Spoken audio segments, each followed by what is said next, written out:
For this Skillshare class, we'll be going over the principles outlined in this fantastic book, How to Win Friends and Influence People by Dale Carnegie.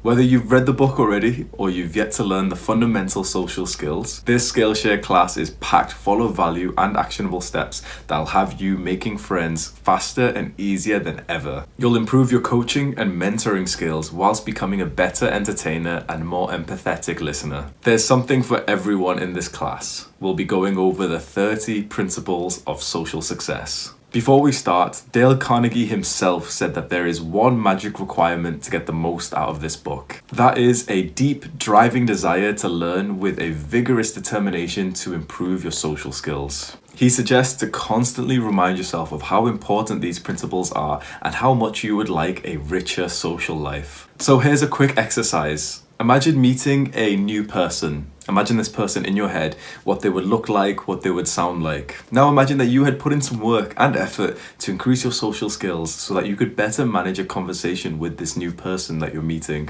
You're having a conversation with this person that makes them feel appreciated and important. This makes that person feel grateful for you. They would be so glad they met you because you have taken the time to invest to level up your social skills. Your conversation with this person would genuinely make them feel good about themselves. That's amazing. We're spreading positivity here by learning the principles from this book. So well done for taking the first step in improving your social skills. Let's start right away with the first chapter, Fundamental Techniques in Handling People. Principle 1. Never criticize, condemn, or complain. Carnegie says that the best way to get the most out of this book is to reach each chapter rapidly at first and then go back and reread each chapter thoroughly. So taking that advice into account, there's different ways that you can watch this class to most benefit your social skills. You could binge watch all of the lectures for the next hour or so just to get an understanding of what we're talking about here.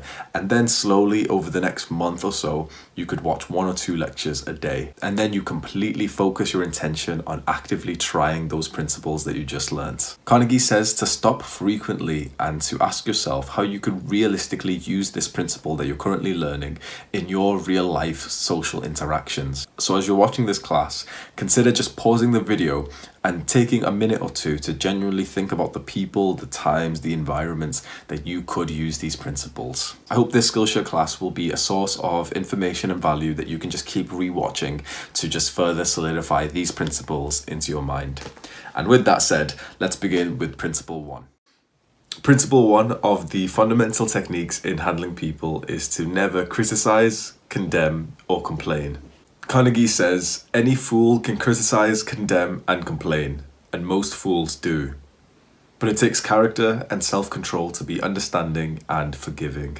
He mentions Abraham Lincoln's saying, "Judge not that ye be not judged." Lincoln had a whole lot of reasons to judge other people, yet he never did. He said, don't criticize them. They are just what we would be under similar circumstances. And that makes sense. If all of the circumstances like the lifelong history, the thought processes, and the environmental factors were all the same, you must have acted in the same way as them. So we can't criticize someone for doing something we would do if we were in the exact 100% same situation as them. This principle may actually be quite difficult to implement because it's actually much easier to be negative to someone who has messed up. It's harder, but therefore better for us to hold our judgments back and try our best to understand why they do what they do. Following this principle will turn you into a more kind person. Is the challenge of being kind not exactly at this moment when our natural instinct is to criticize? So keep this new mentality of not criticizing, condemning, or complaining about someone, and you'll find that you become a more kind, empathetic person. Principle 2 of the fundamental techniques in handling people is to give honest and sincere appreciation. Carnegie says, we nourish the bodies of our children and friends and employees, but how seldom do we nourish their self-esteem? We neglect to give them kind words of appreciation that would sing in their memories for years like the music of the morning stars. He mentions Charles Schwab, president of the United States Steel Company in 1921, who said, I have yet to find the person who did not do better work and put forth greater effort under a spirit of approval than he would ever do under a spirit of criticism. Humans learn through positive reinforcement. We know that to be true through countless psychological studies. If you want someone to be happy behaving in a certain way, encourage that behavior through honest appreciation. Tell them and show them that you are grateful for what they are doing.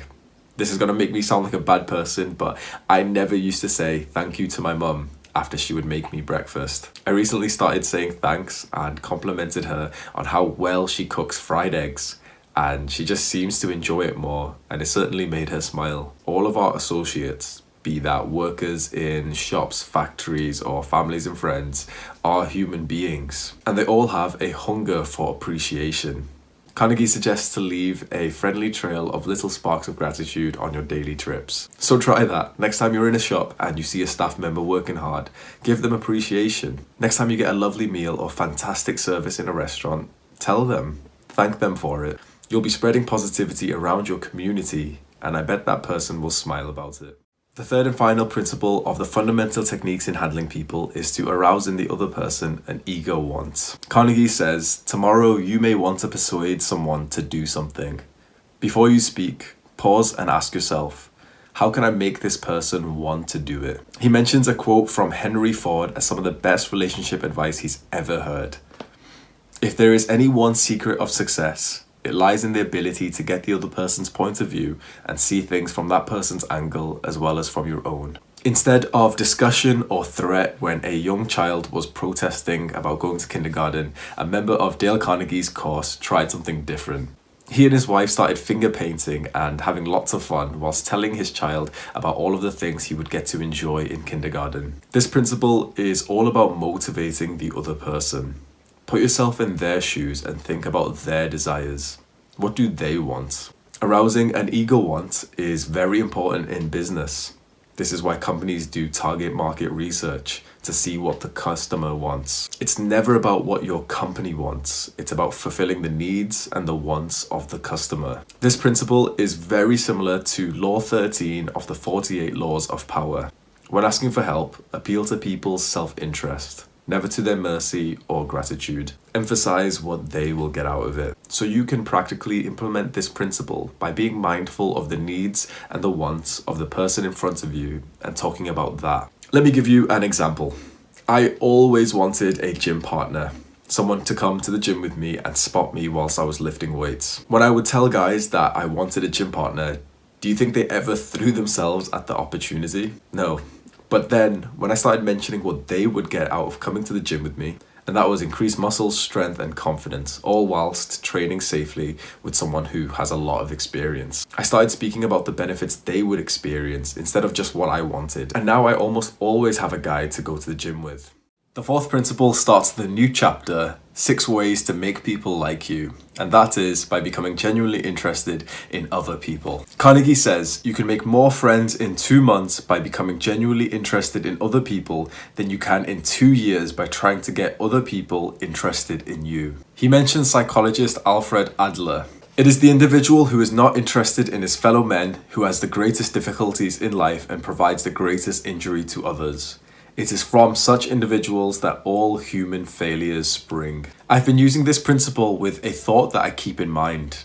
Everyone has an interesting story, a mistake that they've made that I could learn from. They have success that I may be able to replicate. Only by becoming interested in other people can you find these things out. Implementing this principle will make your conversations deeper. A Roman poet, Publilius Cyrus, said that we are interested in others when they are interested in us. You'll strengthen quality friendships this way by overcoming the basic conversations that we usually limit ourselves to. Practical way that you can implement this principle is simply by asking the other person more questions. See where the conversation ends up, and you'll probably find something that really interests you. The other person will feel fantastic of the attention that you're giving them, and maybe you'll learn a thing or two. The second principle of making people like you is to smile.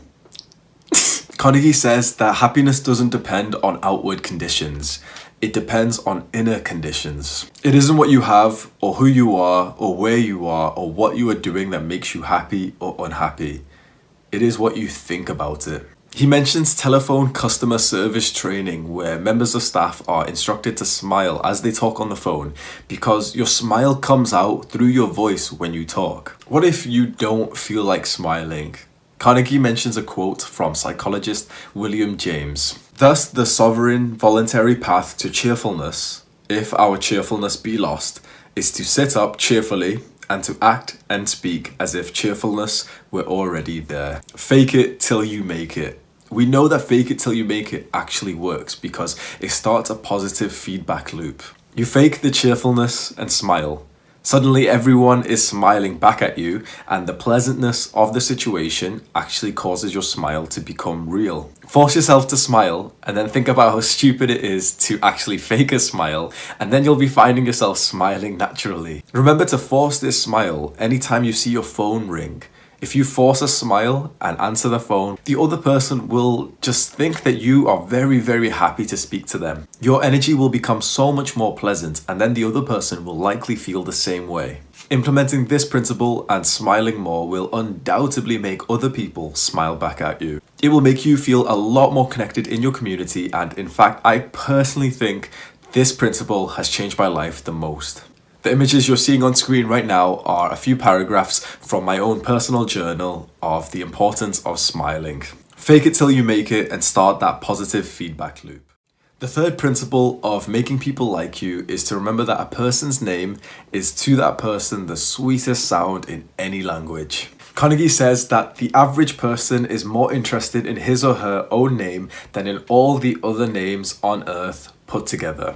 Remember that name and call it easily, and you have paid a subtle and very effective compliment. He mentions Andrew Carnegie, who learned the astounding importance people place on their own names at just the age of 10. He had a whole nest of little rabbits and nothing to feed them, so he convinced his neighborhood friends to go out and pick some dandelions, some food for the rabbits, and in return, he would name the little rabbits after those kids. Using people's names in the middle of a conversation does feel a little bit awkward when you first start, but you'll find that people do seem way more receptive to you when you do use their name. Anytime I get someone's phone number, I always start the first message or voice note with their name. Caitlin, it's Hamza, we met earlier. Implementing this principle will make the people you speak to feel more connected and more important to you. Remembering their name is almost like creating a bond between two people. And now you're probably thinking, okay, well, how do I actually begin to remember people's names effectively? And I don't think there's any secret tactic. It just takes a little more intention. Carnegie says that most people don't remember names for the simple reason that they don't take the time and energy necessary to concentrate and repeat and fix names in their minds. So it's likely that you'll improve the ability to remember someone's name if you just care about it more and you put more intention into remembering their name. Remain mindful of the significance that we place on our names and carry this thought around with you. So the fourth principle of making people like you is to be a good listener and to encourage others to talk about themselves. Carnegie says, if you aspire to be a good conversationalist, be an attentive listener. To be interesting, be interested. Ask questions that the other person will enjoy answering. Encourage them to talk about themselves and their accomplishments. He mentions Edward Bok, a Dutch immigrant boy living in poverty. He had nothing to his name, but he began corresponding with really famous people. How did he do that? By encouraging them to talk about themselves.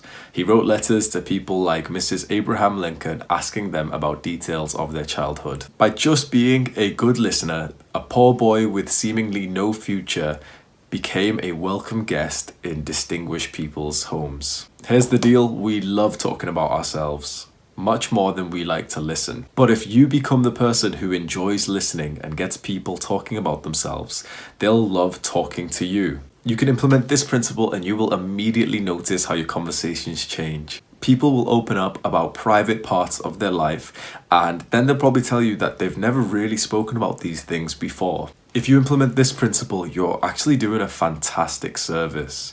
Sometimes we need to talk to someone who's a great listener, someone who doesn't just want to talk back. And you can become that person for your friends or family, making them grateful for you. There is a downside to this. The people that you speak to may not be great listeners to what you have to say. it might feel unbalanced, like they're doing all the talking and you're doing all the listening. When is it your turn to do the talking? I've certainly noticed this myself. I think that's because the average person has more of a need to talk and get things out of their mind than their need to listen. Really, the more people who read this book, the more great listeners that we will encounter. That's why I think this book should be recommended to everyone, and that is why I made this Skillshare class. The world would genuinely be a better place if more people tried to implement these principles. So consider sharing this book with someone. Maybe send them a free PDF or even order the book for them on Amazon, or send them a link to this Skillshare class. If they internalize it, then that's your benefit. You've now got someone who has become a great listener to what you have to say. The fifth principle of making people like you is to talk in terms of the other person's interests. Carnegie mentions how guests of Theodore Roosevelt were always astonished at his wide range of knowledge, particularly in the things that they were interested in. Roosevelt admitted his secrets. He would stay up late and read up on the subjects that he knew his guests were interested in. In Carnegie's words, for Roosevelt knew, as all leaders know, that the royal road to a person's heart is to talk about the things that he or she treasures most. I have some advice on implementing this principle, and this is my exact method on how I perform outstandingly in job interviews. Before the interview or even the initial phone call, I always do extra research on the company and the recruiter. You can always find what they're interested in online, and when you mention it in the interview, they're impressed. They appreciate the fact that you took the time to research them and get a bit more knowledge on what they are interested in. Implementing this principle is a surefire way of never running out of things to talk about. If you focus on their interests and use the previous principle of being a good listener and encouraging them to talk about themselves, you won't have to talk much at all. And you'll learn a lot of new knowledge and information about hobbies and activities that you may not have known. You never know where these kinds of conversations could lead to. For example, speaking in terms of the other person's interests has gotten me invited to parties, barbecues, and interesting workout sessions. You'll find that it's quite common for people to briefly mention something that they're really interested in the middle of a conversation. And when you pick up on that and you ask them a question about that interest, their eyes light up. Like they've wanted to talk about this stuff for a while, but no one has asked them. No one has spoke in terms of their interests. They don't get to speak about what they are most interested in very often. So pay them that favor, and sometimes they even invite you to join them with that interest. The sixth and final principle of making people like you is to make the other person feel important and to do so sincerely. Carnegie says probably the most important rule of all is to do unto others as you would have others do unto you. You want recognition of your true worth. You crave sincere appreciation. So give that to others. Carnegie mentions a restaurant owner in France who used this principle of making the other person feel important. A key employee had sent in her resignation, but the restaurant owner was able to make her withdraw it simply by making her feel important. He told her that she meant a great deal to the success of the restaurant, and he said this in front of the entire staff. You'll find that if you just switch up your thinking, everyone is in some way a cog, a vital piece to the bigger picture. Bin men, janitors, receptionists all play an important role but are rarely appreciated. But now that you're keeping this principle in mind, you can be the person that makes them feel important. Just think about what they're contributing to and thank them for it. Implementing this principle is a straightforward way of making people appreciated for their efforts. If you yourself want appreciation and a feeling of importance in this world, do unto others as you would have others do unto you. The first principle of the new chapter, Win People to Your Way of Thinking, is to know that the only way to win an argument is to avoid it completely. Carnegie says, you can't win an argument. You can't, because if you lose it, you lose it. If you win it, you lose it. Why? Well, suppose you triumph over the other man and shoot his argument full of holes and prove that he is non compos mentis. Then what? You will feel fine, but what about him? You have made him feel inferior. You have hurt his pride, he will resent your triumph, and a man convinced against his will is of the same opinion still. He mentions a member of his course who gave a great speech regarding his transformation in avoiding arguments. The more I argued against it, the more my prospect argued in favor of it. And the more he argued, the more he sold himself on my competitor's product. As I look back now, I wonder how I was ever able to sell anything. I lost years of my life in scrapping and arguing. I keep my mouth shut now. It pays. Arguing is addictive. It makes us feel important when we fight for our beliefs and we regurgitate the facts that we've learned. But everyone feels like this, so you really have to think what the point of an argument is. If the point of your argument is to win that person to your way of thinking, then arguing is not the right way. The course member of the example that I just gave said it perfectly. When you argue with someone and they argue their point in retaliation, they're just further solidifying their current belief. Carnegie has watched the effects of thousands of arguments, and he said, 9 times out of 10, an argument ends with each of the contestants more firmly convinced than ever that he is absolutely right. So bear this in mind as you go about your day. There's certainly better ways to win people to your way of thinking, which we will discuss in the next few principles. Avoid arguments as they are a lose-lose situation. The second principle of winning people to your way of thinking is to show respect for the other person's opinions. Never say, "You're wrong." Carnegie says, if you can be sure of being right only 55% of the time, you can go down to Wall Street and make $1 million a day.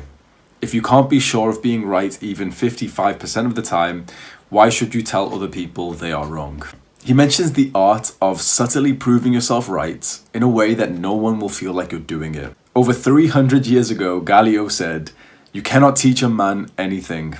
You can only help him find it within himself." Carnegie even gives you the exact sentence you can use if someone makes a statement that you know is wrong. I thought otherwise, but I may be wrong. I frequently am. And if I'm wrong, I want to be put right.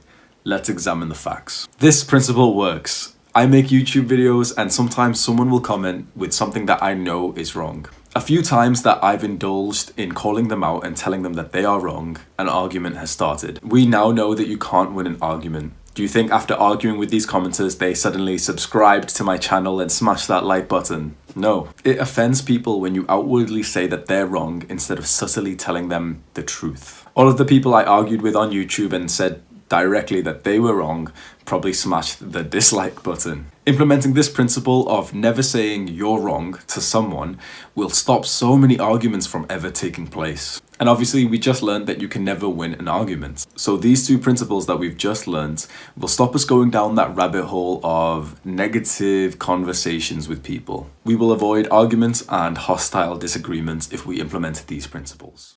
The third principle of winning people to your way of thinking is to admit when you are wrong, quickly and empathetically. Carnegie says, say about yourself all of the things you know the other person is thinking or wants to say or intends to say, and say them before that person has a chance to say them. The chances are 100 to 1 that a generous, forgiving attitude will be taken and your mistakes will be minimized. Carnegie used this principle himself after being caught with his dog loose without a muzzle or a leash by a policeman for the second time. He didn't wait until the policeman started talking, and instead he beat him to it and started admitting his wrongs empathetically and apologized. Carnegie admitted that he had no excuses as he had been previously warned not to have his dog running loose. The policeman responded in a softer manner and allowed Carnegie to go without any further punishment. That policeman, being human, wanted a feeling of importance.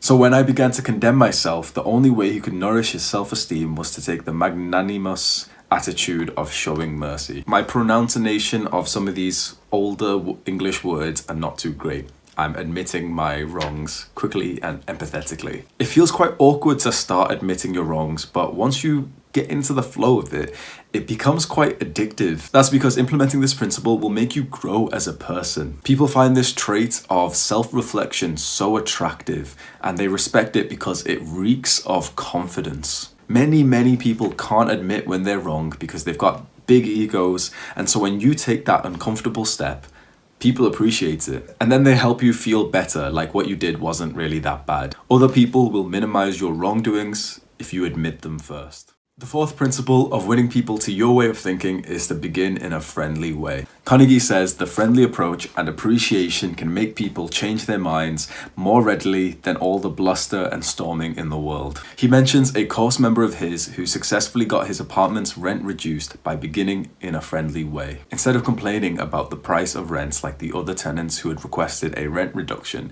this one tried something different. He greeted the landlord in a friendly manner and started talking about all of the things that he really liked liked about the apartment. He complimented the landlord on the way he ran the buildings and then said that he would love to stay, he just couldn't afford the rent here. Without the course member even directly asking for it, the landlord offered to reduce his rent. That's a fantastic story and it's so replicable to many of us today. Next time you have a reason to complain, consider beginning with a compliment. This requires more restraint, but as we're learning, that's usually a good thing. An example is if you receive a meal in a restaurant that isn't satisfactory. You could get loud and you could get hostile, but even if they replace your meal, you've just ruined your own mood. You've lowered the positivity of the people around you, and there's always a chance that the waiter or the cook will spit in your free meal. On the other hand, you could start by giving the waiter a compliment on their service and then just say that the meal wasn't satisfactory. I had a friend who was a waiter for years, and he said that this was the exact way to go about it, and they will undoubtedly replace your meal free of charge. The waiter is much more likely to go back to the kitchen and make it clear to the cook that you were very nice and that you deserve the best meal that they can possibly make for you. All this, and you get to feel like you're in a friendlier mood.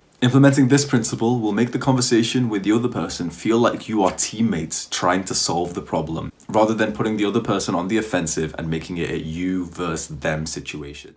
The fifth principle of winning people to your way of thinking is to get the other person saying yes immediately. Carnegie says, the more yeses we can at the very outset induce, the more likely we are to succeed in capturing the attention for our ultimate proposal. He mentions Socrates, a Greek philosopher whose technique was based on getting a yes, yes response. Socrates would ask questions that he knew his opponents would have to agree to, winning one admission after the other, leading to his opponents finding themselves at a conclusion that supported him. Getting the other person to say yes, yes immediately is a technique used in copywriting, which is writing sales text that you may see in online shopping. It's also how I convinced some guys to start going to the gym. At first, I would wrongly make it all about me and tell them why I went to the gym. I'd ask them why they didn't go to the gym themselves. This never worked to convince them. Instead, using this principle of getting them to say yes, yes has been much more effective. I'd ask them, do you want to be more confident? They would of course say yes. I think everyone wants to be more confident. Then I'd say something like, imagine right now you had more muscle, more strength,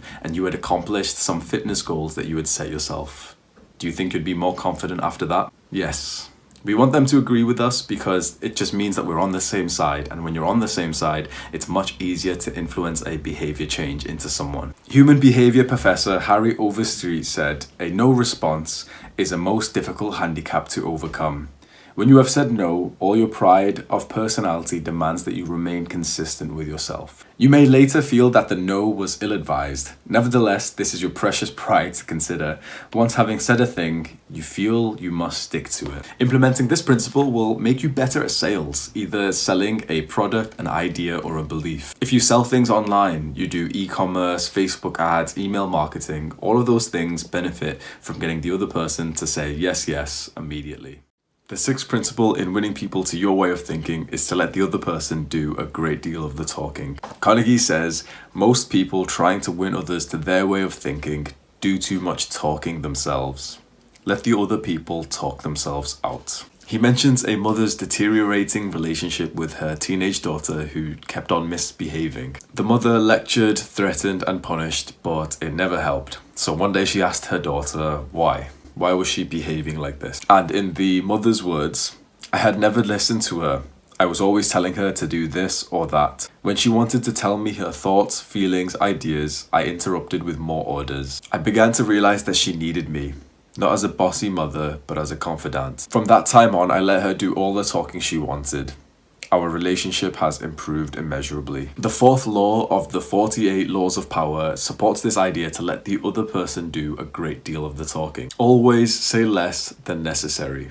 The more you say, the more common you appear. Powerful people impress and intimidate by saying less. It's easier and it's more comfortable to keep talking, to fill in the gaps of silence, but that's not a good thing. Confident people who are sure of themselves and their beliefs are not afraid of the silence in a conversation. Keep this in mind if you find yourself over-talking. Along with letting the other person do a great deal of talking comes the necessity of restraint in interrupting them. If you disagree with them, you may be tempted to interrupt, but don't.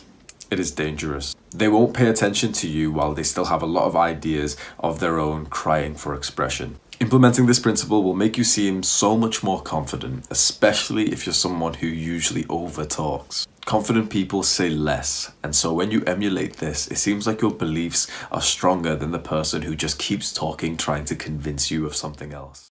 The seventh principle of winning people to your way of thinking is to let the other person feel like the idea is his or hers. Carnegie says, "Isn't it bad judgment to try to ram your opinions down the throats of other people? Isn't it wiser to make suggestions and let the other person think out the conclusion?" He mentions Edward M. House, who was a confidential advisor for President Woodrow Wilson. "After I got to know the president, I learned the best way to convert him to an idea was to plant it in his mind casually, but so as to interest him in it, so as to get him thinking about it on his own account. I was amazed to hear him trot out my suggestion as his own." People don't like to be told what to do. There's an infuriating moment that I'm sure we've all experienced. How do you feel when you're about to do the dishes or any other chore and then someone tells you to do that thing that you were just about to do? It takes your free will out of the picture when someone has ordered you to do or believe something, and we really dislike that. To change someone's way of thinking, you have to do so subtly, without making it obvious what your intentions are. They can only truly believe this new way of thinking if they reach that point themselves. As Galileo in a previous principle said, "You cannot teach a man anything. You can only help him find it within himself." The eighth principle of winning people to your way of thinking is to try honestly to see things from their point of view. In Carnegie's own words, "An increased tendency to think always in terms of the other person's point of view and see things from that person's angle as well as your own. If you only get one thing from this book, it may easily prove to be one of the stepping stones of your career." He mentions Kenneth M. Good stating the benefits of implementing this principle of seeing things from the other person's point of view. "You will have grasped the only solid foundation for interpersonal relationships. Namely, that success in dealing with people depends on a sympathetic grasp of the other person's viewpoint." This is where the phrase "step into their shoes" comes from. You gather a fantastic understanding of the motivations a person has if you just take the time to think about how they feel and how they think. It's a shame that we often don't take the time to do this because it's that small amount of effort that could change how our conversations go. If you could perfectly see things from someone else's point of view, you could get them to do anything. You'd be able to say the right words and convey the right atmosphere to convince them of your way of thinking. So just take the time to really think about who this person is and what their viewpoint is. What are they for and what are they against? The ninth principle of winning people to your way of thinking is to be sympathetic to the other person's ideas and desires. Carnegie says that 3/4 of people are hungering for attention and sympathy. If you give it to them, they will love you. He mentions a very interesting point. Pretend you're Al Capone with the exact same body, mind, and temperament, with the exact same environment and childhood. You would then act exactly how he did. If we use the previous principle of seeing things from their point of view and putting ourselves in their shoes, it becomes easier to be sympathetic with someone. And Carnegie even gives us the magic phrase that will eliminate all ill feeling and help us act sympathetic to someone. "I don't blame you one iota for feeling as you do. If I were you, I would undoubtedly feel just as you do." Understand that everyone has a reason for what they do. Free will is not as easy to understand of a concept as you may think it is. We think we've got free will. You think that you get to decide your actions. You think that you get to decide your thoughts, but is that true? Do you actually get to decide what you think next? If you're watching this, you've probably got some kind of privilege and decent upbringing to not have the impulse to go and hurt someone. But what if you did? What if that was your thought? Is your thoughts not then determined because you cannot think what your next thought is going to be up until it happens? You can't exactly control your cravings, but your cravings and your thoughts are definitely influenced by the type of life and experiences that you've had. So if you had the same life and the same experiences as someone else, it's very likely that you probably would act in the exact same way as they did. So in that sense, show sympathy to yourself and to other humans. And so if you want to win people to your way of thinking, consider implementing this principle and the previous one to form a greater understanding of how and what a person feels. Show sympathy to that and they will listen to you attentively. The 10th principle of winning people to your way of thinking is to appeal to their nobler motives. Carnegie says, "The person will think of the real reason. You don't need to emphasize that. But all of us, being idealists at heart, like to think of motives that sound good. So in order to change people, appeal to the nobler motives. He mentions how Lord Northcliffe was able to convince editors of a newspaper company to stop publishing a picture of him that he didn't like. He appealed to the respect and love that all of us have for motherhood. He wrote, "Please do not publish that picture of me anymore. My mother doesn't like it." Everyone has a potential noble motive that you could speak about when trying to influence someone's behavior or thought change. For example, I've been able to convince young men to take the time and effort to improve their mental health through practices like mindfulness and gratitude and exercise. However, some guys didn't really feel motivated to help themselves, so my go-to response to that was a form of appealing to their nobler motives without me even realizing that I was doing this. I would say, after you learn these practices and you actually take the time to get used to them, you can teach them to other friends and family that you know may have some mental health problems too. Most people's nobler motives are selfless. It's something that helps other people that they love, their friends, family, or people in their community. Implement this principle, appeal to that selfless desire, and they will probably embrace the responsibility of change. The 11th principle of winning people to your way of thinking is to dramatize your ideas. Carnegie says, "This is the day of dramatization. Merely stating a truth isn't enough. The truth has to be made vivid, interesting, and dramatic. You have to use showmanship. The movies do it, television does it, and you will have to do it if you want attention." He mentions how suitors set up a romantic atmosphere and may even get down on one knee to propose. You could say the words of love, but adding the dramatization adds extra effect. It creates a moment that they will better remember. The possibilities of this principle are endless, so I would highly recommend for you to just take a few minutes after this particular principle to think and creatively come up with a few ways that you could dramatize the idea that you're trying to convey to others. It'll create a more memorable experience and therefore it'll probably be more influential. For example, a couple of weeks ago, I met up an old friend and we were just walking around our city.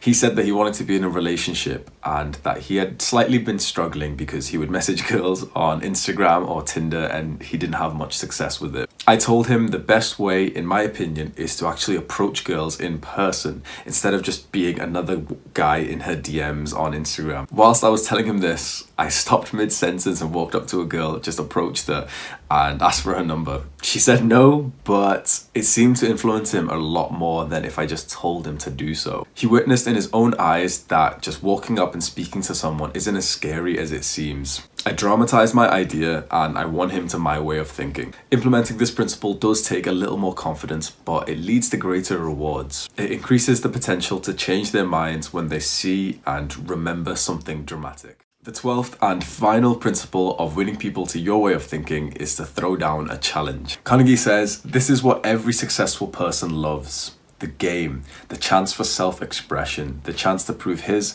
or her worth, to excel, to win." He mentions Charles Schwab, who created an atmosphere of challenging competition by drawing a big figure 6 on the floor with chalk to indicate a mill's day shift production. The night shift came in, worked hard, and changed the 6 to a 7. Then the day shift came in, thought they got one-upped by the night shift, and then worked really hard, changed the 7 to a 10. This mill in particular started turning out more work than any other mill in the entire plant. Charles Schwab himself said, "The way to get things done is to stimulate competition. I do not mean in a sordid, money-getting way, but in the desire to excel." Challenge and competition truly works, and a great practical thing about this is that you can compete with yourself, or you could get your clients or customers or staff to compete with themselves. For example, as a weightlifter, I started tracking my lifts. Tracking your lift just means taking the time to either use an app or a notebook where you just write down how much weight you lifted in a particular exercise, how many reps, how many sets. It seems quite simple, but this is an act of creating a competition, a challenge through yourself, through your former self. So every week I see the number and I'm essentially competing with last week me. I try to beat my previous high score, and it's actually way more exciting this way. And so you can convince your clients or staff to compete with their former selves. That's the mentality I've been using with my coaching clients. I constantly ask them to remember what normal behavior was for their previous younger selves just a few months ago. So they remember that a few months ago, they weren't even exercising at all. And then we compare that to now, where they're exercising 3 times a week. I remind them of the version of them from last week saying that he hit 3 sessions, and I say, can you beat your previous version? Can you beat you from last week and hit 4 sessions this week? This is one of the most influential mentalities I've been drilling in. Challenge seems to ignite a fire inside of us that actually gets us just moving and taking action. I think this might be due to evolution. When you create a challenge, a competition, it's like your fight or flight mode kicks in and wants to fight for the resources that are available with the reward of hard work, because now someone else could win the reward of hard work, and we don't want that. We want as much resources and rewards as possible. This principle is actually the basis of setting goals. You set a goal that's somewhat of a challenge, and you just keep reminding yourself the goal is 4 workout sessions this week. The goal is to write 1,000 words in my book. We set these goals, we constantly remind ourselves, because that is our challenge. The 22nd principle that we're covering, which is now the first principle of the new chapter of being a leader, is to begin with praise and honest appreciation. Carnegie says that beginning with praise is like the dentist who begins his work with Novocaine. The patient still gets a drilling, but the Novocaine is a pain killing. He mentions a branch manager who was a member of his course who had successfully encouraged a new trainee to increase their performance in an area of the job that they struggled with. The trainee struggled with balancing the cash drawer. Starting the conversation with praise and honest appreciation created a positive, friendly atmosphere, and then the manager suggested the improvements that the trainee could make. In the manager's words, once she realized I had confidence in her, she easily follows my suggestions and soon mastered this function. We have had no problems with her since then. We want the best in the people that we want to lead, so it's normal to focus on the things that they can improve on. But always bear in mind that the other people would probably improve better if we started on a positive note first. But do not implement this principle of starting with praise and honest appreciation until you also implement the next principle too. The second principle of being a leader is to call attention to people's mistakes indirectly. Carnegie says that many people begin their criticism with a sincere praise, followed by the word but, and ending with a critical statement. We're really proud of you, but if you had worked a little harder, your grades would have been even better. When someone hears the word but after a praise, they might then question the sincerity of the original praise. He mentions Charles Schwab, who instead of calling a mistake of his employees directly, used a softer approach. His employees were smoking just under a no smoking sign. He could have went up, he could have been rude and angry and told them, can you not see the sign? His employees would have listened to that. They would have followed his orders, but they may have slightly resented him, and there's certainly a better way to get adherence from people instead of calling attention to their mistakes directly. As we're using his examples a lot, you can begin to realize that this Charles Schwab guy is one of a kind. He walked over and handed each of the employees a cigar, and he said, I'd appreciate it, boys, if you could smoke these outside. Subtle but effective. They knew what he meant, they knew they had broken a rule, but the rule didn't even come up. But how could you not respect someone who calls attention to your mistakes like that? I think we could all learn a lot from his examples in this book. Again, I want to make it clear that the easier route would have been to call attention to their mistakes directly. So far, what we've learned a lot through these 23 principles is that the direct, easy approach is often not the great one to take. Just taking the time to think about a softer approach seems to lead to greater adherence with everything that we want. Carnegie says that you can easily overcome calling attention to people's mistakes directly by replacing the word but to and. We're really proud of you, and if you continue putting in great effort, we'll see your grades improve as well. I've been using this principle a lot lately, and I think it's a fantastic fundamental principle to keep in mind if you're someone who wants to see changes in people. As I've mentioned, I've been helping young men improve their physical and mental health, and one of the times I've used this principle is when a client of mine did 3 workout sessions when his goal was 4. Previously, I would have said, well done on hitting 3 workouts, but your goal was 4, so we're going to make sure we smash it next week. It's not bad. It's still praising him, but it's not as effective as it could be. Now I say something like, well done on hitting 3 workouts this week. And next week we're going to use the same tactics. We're going to get increased effort from you and we're going to hit 4 workouts. Do you think you can do that? It's a subtle difference, but it seems to have quite a big effect. Here's something that I realized that I think if you're some kind of leader or influencer or someone who just wants to see change in someone, you may be able to take away. I've been thinking about keeping the idea of a praise as pure by not contaminating a praise by straight away then telling them something that they did wrong. Praise them for what they did right and let that just be a moment in itself. And then later on, after a few minutes, then have the section about what they can improve on. Implementing this principle will have the people you're trying to lead crave your praises more. Everyone loves getting praised, but we often just ruin it by calling attention to their mistakes directly after the praise. Don't do that, and your compliments will certainly leave a positive mark on someone. The third principle of being a leader is to talk about your own mistakes before criticizing the other person. Carnegie says, admitting one's own mistakes, even when one hasn't corrected them, can help convince somebody to change his behavior. He mentions a father who found out his teenage son had started smoking. He could have made threats or warned his son, but he took a different approach. He told his son about the mistake he made starting smoking himself. The father had been smoking for many years and he felt like his addiction was impossible to stop. He had an irritating cough. He told all this to his son, admitting his own mistake instead of criticizing his son's behavior. His son stopped smoking himself. This is very similar to the previous principle of calling attention to people's mistakes indirectly, but this time we're just highlighting what they're doing wrong by telling them an example about ourselves. If you're trying to change someone, start by telling them what you did wrong in that situation and how that experience was for you. Tell them how you regretted your actions and you just wish you had someone telling you something like this. There's a whole lot of mistakes I made when I first got into fitness and exercising. I found that when I bring up my mistake and tell them, oh, I lost months of progress because I did this thing, they're way more likely to listen to my idea and take my advice than if I just tell them, wait, don't do that because... The other person's more likely to listen to your plead because admitting your own failure is very admirable. We always strive to learn from other people's mistakes to avoid what negative experiences they had.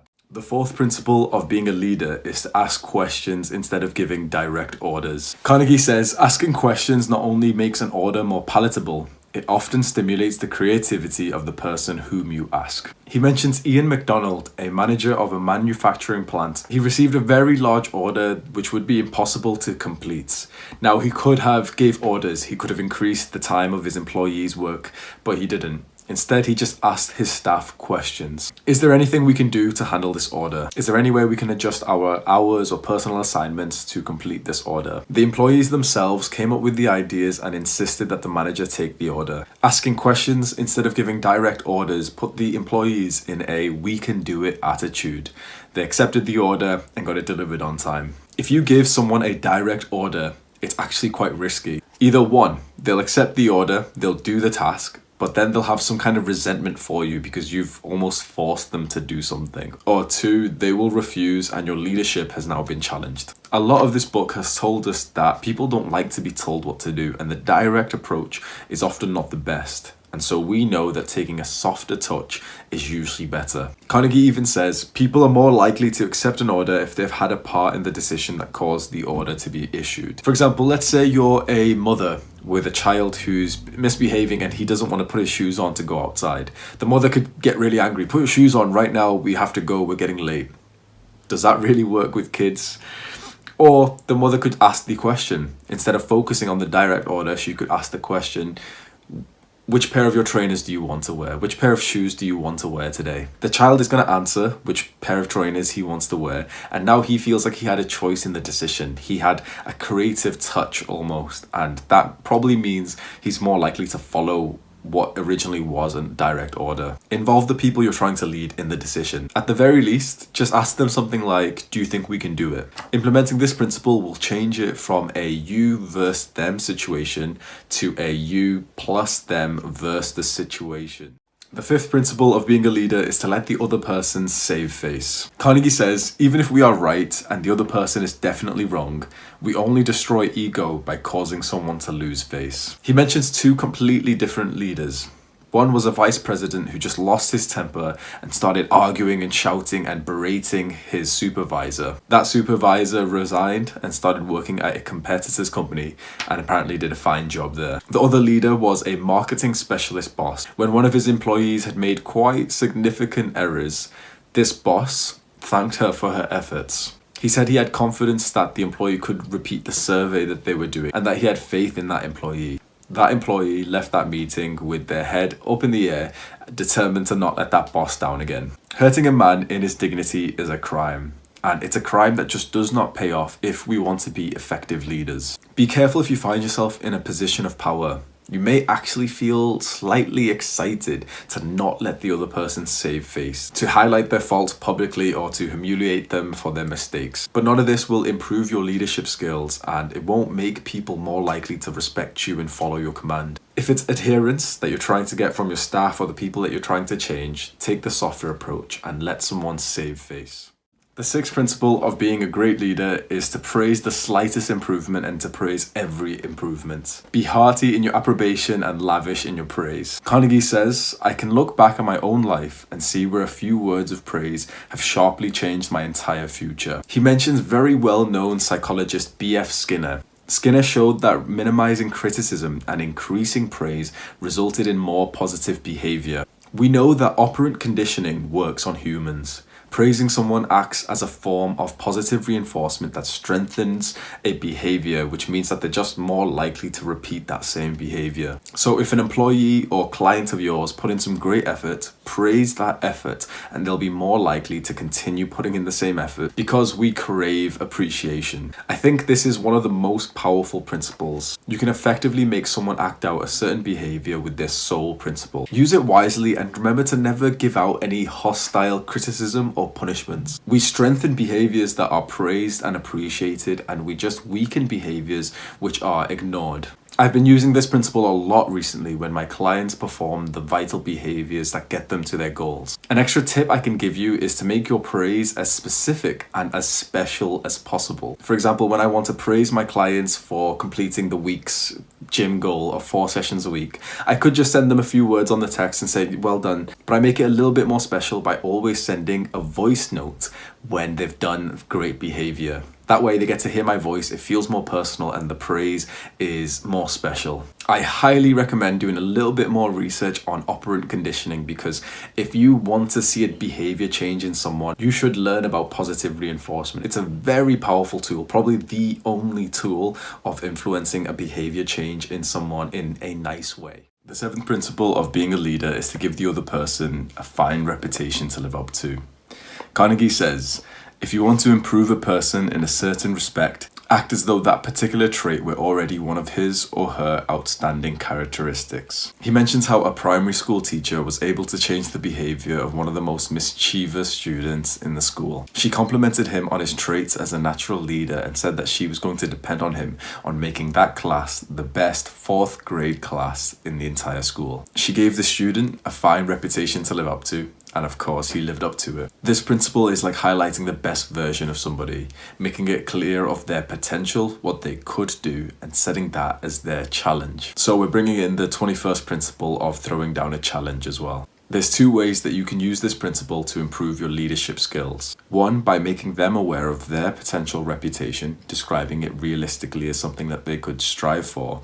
Or 2, setting yourself as a fantastic example that then is their reputation to live up to. For example, I'm teaching young men how to start exercising. I know that I can teach these things because I've got years of experience, but my influence as a leader has increased tenfold over the last few months because I've gotten myself into the best shape of my life. It sets a fantastic reputation for other people to strive for. This gives you more credibility as a leader to influence change if it's a skill or a practice that you've already mastered. The 8th principle of being a leader is to use encouragement and make the fault seem easy to correct. Carnegie says, and this is probably my favorite paragraph in the entire book, "Tell your child, your spouse, or your employee that he or she is stupid or dumb at a certain thing, has no gift for it, and is doing it all wrong, and you have destroyed almost every incentive to try to improve. But use the opposite technique. Be liberal with your encouragement. Make the thing seem easy to do. Let the other person know that you have faith in his ability to do it and that he has an undeveloped flair for it.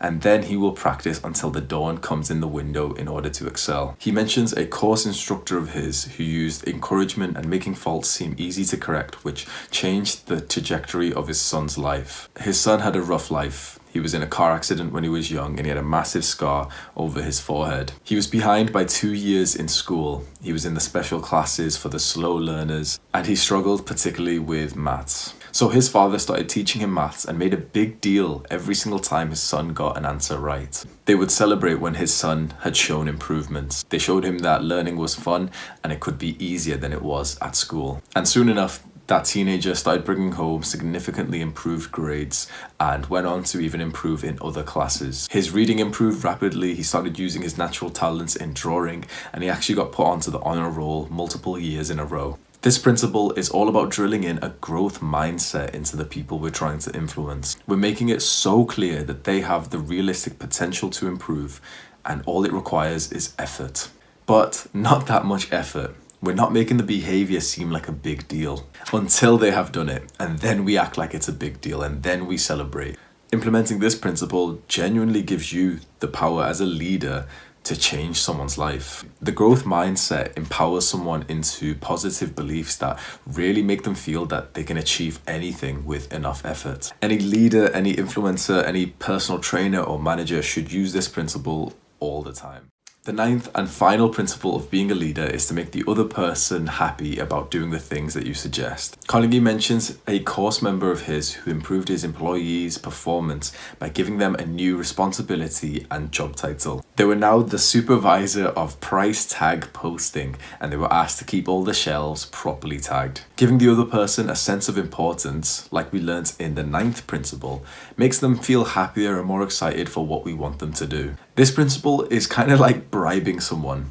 Imagine bribing the police. You make that police officer do what you want, which is potentially getting away with minor crime, by giving him money, which makes him happy. If you want increased performance from the people you're trying to lead, make them happy to do so. Think to yourself, what's in it for them right now? This is actually a very interesting point. Most of the behaviors that we want to influence onto other people are forms of delayed gratification, like working hard or going to the gym. These activities do pay off in the long run, but right now, they are uncomfortable. The beginners don't really feel happy to be there in that moment. So to make them happy to do what we want them to do, we may have to offer some kind of instant gratification incentive. So if you're a personal trainer who's very close to your clients, you could offer to pick them up and drive them to the gym with you. This makes it way more convenient for them to do today's session. If you're a teacher, reward great behavior with some kind of treat, like letting the students leave the room 1 or 2 minutes early so that they can get ahead of the lunch or the break line. Think and be creative of ways to make the other person happy right in this moment for them to carry out the vital behaviors that you want them to.